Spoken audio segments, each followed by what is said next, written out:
درود بر شما، به شبچره خوش اومدید. مردی خری رو دید که در گل گیر کرده و صاحبش در بیرون آوردن اون عاجز مونده. مرد جلو رفت تا کمک کنه.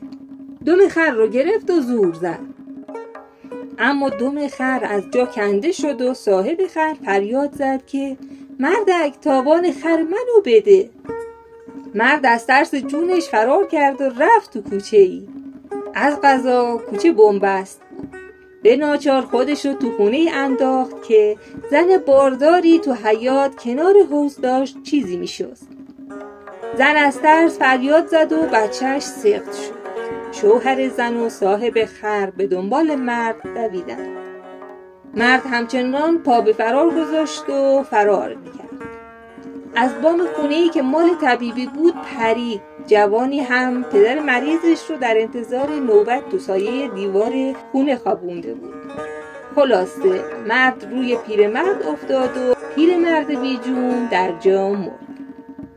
جوون هم همراه شوهر زن و صاحب خر به دنبال اون مرد دوید. مرد هنگام فرار در سر پیچ کوچه به یه مرد یهودی برخورد. یهودی بیچاره هم روی زمین افتاد و تکه چوبی هم در چشم او فرو رفت و یه چشمش کور شد. مرد یهودی هم ناله کنان و خونریزان به جمع تعقیب کنندگان اضافه شد. مرد از ترس جونش با سرعت بیشتر می‌دوید و درون خونه‌ای رفت که بر حسب اتفاق اون خونه قاضی بود. از قضا قاضی هم داشت با زنی که به عنوان شاکی پیش اون اومده بود عشق بازی می‌کرد. مرد زن و مرد رو در حالت کامجویی دید. اونها رسوا شدن. به قاضی گفت منو نجات بده که آبروی تو رو نجات بدم. قاضی هم از ترس آبرو قبول کرد. چون قاضی چاره رسوا شدنش رو در طرفداری از اون مرد دید، گفت تو رو نجات میدم. قاضی از حال و حکایت اون مرد مطلع شد. مدعیان رو به داخل محکمه صدا زد. قاضی اول از یهودی پرسید و او گفت این مسلمان یه چشم منو کور کرده و من طلب قصاص دارم. قاضی گفت دیه مسلمان بر یهودی نصف بیشتر نیست. باید مرد هر دو چشم تو رو کور کنه تا بتونی یه چشمش رو کور کنی. وقتی یهودی سود خودش رو در انصراف از شکایت دید منصرف شد، اما به خاطر اتلاف وقت محکمه به 50 دینار جریمه شد. یهودی جریمه رو پرداخت و رفت. قاضی جوان پدر مرده رو صدا زد.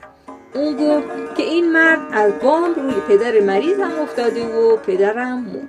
قاضی گفت پدرت مریض بود و ارزش فرد بیمار نصف فرد سالم است. حکم اینه که تو پدر این مرد رو زیر دیوار بخوابونی و بری روی اون بپری، به طوری که 1 نیم از جونش رو بگیری. اما اگر بیشتر از نیم به او صدمه بزنی باید تو رو قصاص کنه.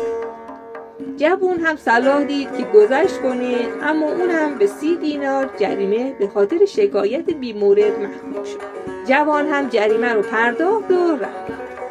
خلاصه نوبت به شوهر اون زن رسید و گفت این مرد به یک باره بدون اجازه وارد خونه من شده و زن باردارم از ترس بچهش رو سقط کرده. اکنون تقاضای مجازات این مرد رو دارم. قاضی گفت قصاص شرعی هنگامی جایزه که راهی برای جبران اون نباشه. در این مورد جای جبران هست. طلاق زنت رو از تو میگیرم و زن رو به حلال و عقد این مرد در میارم تا فرزند از دست رفته تو رو برات بساز. الان برای طلاق آماده ای؟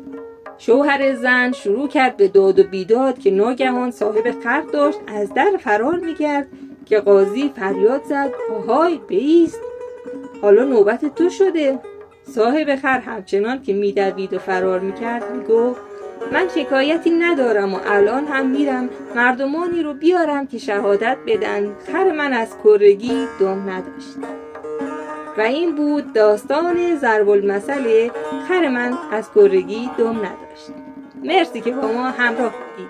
تا ویدیوی بعدی، خدا نگهدار.